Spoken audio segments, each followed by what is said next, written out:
The lowest elevation in Australia, Lake Eyre, is 15 meters below sea level. The highest elevation in Australia, Mount Kosciuszko, is 2,229 meters. Find the difference in elevation between the highest point and the lowest point.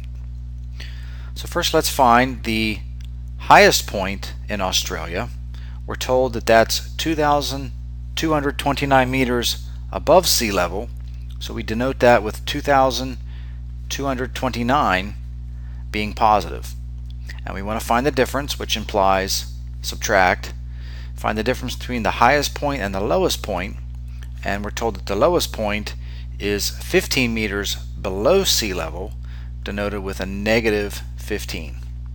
So we want to find the difference between positive 2,229 and negative 15. So minus a negative is the same thing as plus positive, and when we add these two values together,